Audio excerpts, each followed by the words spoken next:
Bonjour et bienvenue dans cette nouvelle vidéo donc de notre programme du mois de juillet. Aujourd'hui, j'avais tout simplement envie de te raconter pourquoi est-ce que la guérison seule ne suffit pas.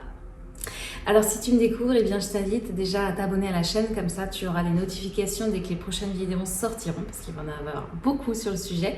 Donc si ça t'intéresse, c'est important que tu puisses les suivre régulièrement, parce que ça va vraiment faire naître quelque chose en toi et je l'espère faire un switch à l'intérieur de toi.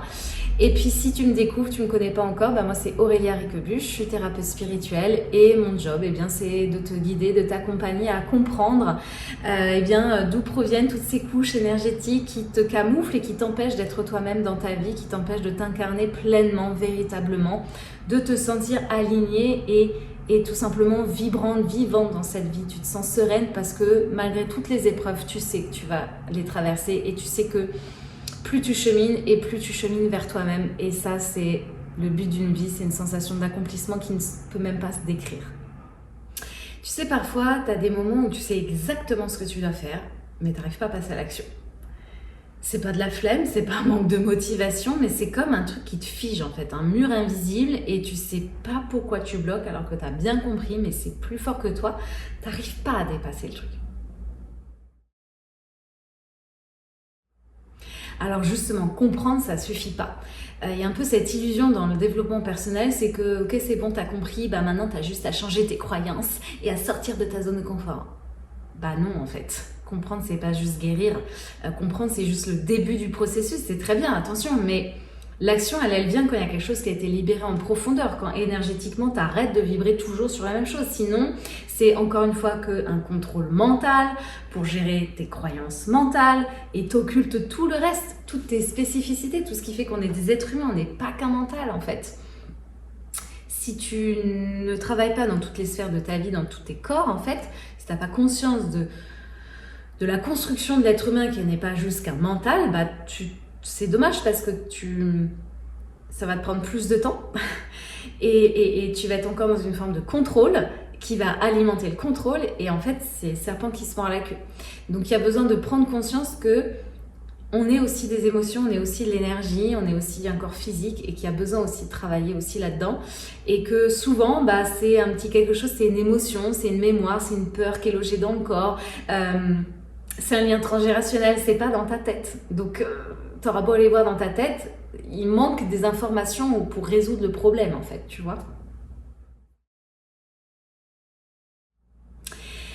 Donc, la spiritualité incarnée, c'est quoi? Être spirituel, c'est pas planer au-dessus de tout le monde, au-dessus de la vie. La spiritualité incarnée, c'est prendre conscience que nous sommes des êtres spirituels descendus sur Terre, donc dans un corps d'être humain. Donc, si déjà on s'est mis dans un corps de matière, c'était peut-être pour en faire quelque chose. C'est que déjà, il y avait déjà une petite idée sur la mission du truc, tu vois. C'est qu'à un moment donné, il va falloir le ressentir, ce corps.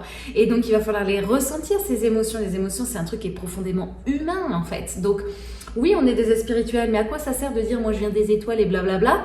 En fait, t'es quand même toi aussi sur Terre, comme nous tous. Donc, qu'est-ce que tu vas faire de ce côté être humain, de ce côté très physique, de ce côté très émotionnel? C'est ça, c'est comment est-ce que je descends cette énergie subtile, ma spiritualité, donc mon être, mon âme, comment est-ce que je la descends dans mon corps de matière, qu'est-ce que j'en fais avec? C'est ça, spiritualiser la matière. C'est ça, s'ancrer, c'est agir depuis un espace qui est aligné, ton cœur, le plus possible. C'est arrêter d'être toujours dans le mental, de suranalyser, de surinterpréter, mais c'est commencer à vivre et à travailler avec l'énergie, à penser en fait en termes d'énergie et de vibrer pour incarner le changement que tu veux vivre aussi. Et ça demande un processus, ça demande de la libération émotionnelle, ça demande de l'écoute du corps, ça demande de réconcilier tes instincts, tes rythmes profonds. Toutes tes prises de conscience, ça demande de les descendre dans la matière. Ça demande de te descendre dans ton cœur et plus dans ta tête. Et justement, quand tu vas te libérer vraiment dans toutes tes couches de ce qui t'entrave, t'as même plus besoin de forcer le truc, en fait, ça devient naturel. Il n'y a plus besoin de te forcer à agir. L'élan, il vient de l'intérieur et en fait, quoi qu'il arrive, quoi ce qui se passe, il y a un truc qui te bouge à l'intérieur de toi, c'est plus fort que toi parce que justement, t'es pas en train de contrôler, c'est l'âme qui te guide et qui te dirige. Et je peux t'assurer que pour avoir déjà vécu ces moments de grâce où je me sentais flotter et je sentais qu'il y avait une autre version de moi qui avait pris les commandes. J'étais bien consciente, hein, mais j'ai senti dans l'énergie à l'intérieur de moi, je ne sais pas comment te l'expliquer autrement, que c'était mon moi, mais avec une ouverture de conscience bien plus vaste, comme si je pouvais capter toutes les nuances subtiles de la vie, et que j'étais pas du tout dans la réaction de ce qui était là, mais dans l'action. C'était incroyable ce que j'ai vécu. J'ai vécu plein de moments comme ça, mais il y en a un auquel je pense. J'ai senti que c'était mon âme, peut-être même ma conscience supérieure qui était aux commandes et qui m'a fait parler, et c'était juste incroyable parce que je sentais à l'intérieur de moi à combien c'était juste et aligné ce que j'étais en train de dire, et la posture énergétique que j'avais et face à mon enfance que je pouvais lui donner à travers ça. Cet espace du coup d'amour et de bienveillance, ce fameux amour inconditionnel que j'ai incarné à ce moment-là, c'était juste incroyable. Et ça a donné des conséquences incroyables aussi en fait, tellement c'était beau. Donc c'est juste pour te dire que si ça s'était pas mis en place avant, c'est juste qu'il n'y avait pas eu ce truc en profondeur, qu'il y avait encore un truc qui vibrait et qui te désalignait. Et c'est ok, parce qu'encore une fois, c'est le processus, c'est le chemin pour libérer ça. Donc, mais une fois que tu le fais, l'élan il vient vraiment de l'intérieur et tu fais plus contre toi, mais tu fais avec toi. Et c'est ça la spiritualité incarnée. Il n'y a rien à forcer.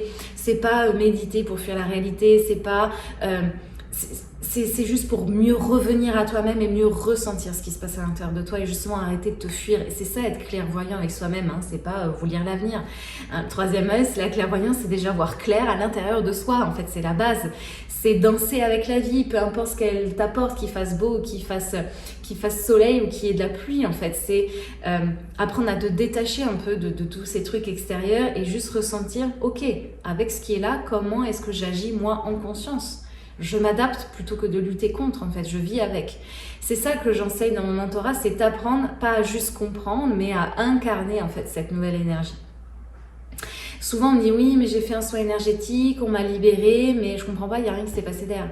Bah oui, si tu ne te sers pas de l'info qu'on t'a donnée pour réaliser les choses après concrètes dans ta vie, ça sert à rien. Ouais, tu connais tes vies antérieures et du coup, qu'est-ce que tu fais justement différemment? Est-ce que tu as vraiment libéré ou tu as juste une conscience mentale? Depuis quel espace tu as été réalisé tout ça? Donc, parfois, c'est pas forcément mieux de connaître ses vies antérieures parce que si ça reste mental, bah, tu continues de vibrer sur cette énergie. Et donc, du coup, tu continues d'être bloqué dans le nœud karmique. Donc, ça sert strictement à rien. Parfois, on n'a pas besoin de savoir, de comprendre ce qui s'est passé. On veut juste libérer. C'est pour ça que parfois, en karmique, moi, je fais juste des libérations karmiques. Je ne vais pas forcément aller faire des régressions. On n'a pas toujours besoin de tout savoir. Juste poser le truc. Ok, c'est bon, je veux libérer. J'ai compris comment ça s'incarne dans ma vie présente d'aujourd'hui. C'est tout ce qui m'incombe. Maintenant, j'ai pris conscience que j'ai le droit de m'en détacher, de m'en libérer. Et je veux juste poser cette intention-là. Je dis pas que parfois il faut pas conscientiser, ça c'est sûr, mais pas tout en fait. On n'a pas besoin de toujours tout comprendre pour accepter et accueillir les choses. Ça c'est un très très grand enseignement. Moi-même je suis toujours là-dedans et il y a des moments où j'y arrive pas et c'est ok. Ça aussi ça fait partie du chemin. Donc voilà, est-ce que je reste dans la connaissance superficielle ou est-ce que je vais en profondeur? Donc justement, si tu te sens prête à passer de cette conscience superficielle à l'incarnation de l'énergie, à jouer avec l'énergie et à l'incarner dans ta vie de façon concrète, eh bien, je te propose un guide offert. Tu as le lien de téléchargement dans la description qui va t'aider à savoir si justement tu es prête ou pas à passer à l'action, à faire ce premier pas et à rentrer dans un mentorat spirituel, en tout cas tel que celui que je propose en tout cas.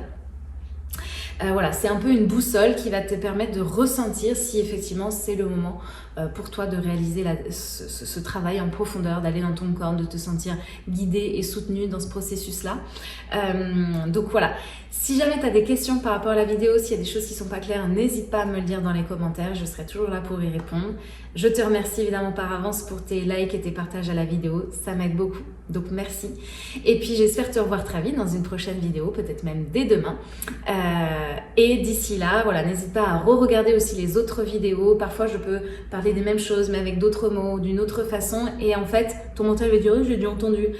Laisse-le de côté, laisse-le dire. Sache que chaque graine a besoin d'être arrosée pour pouvoir fleurir. Merci de m'avoir écouté jusqu'au bout. Je te souhaite une très très belle journée et je te dis à très bientôt. Salut, salut.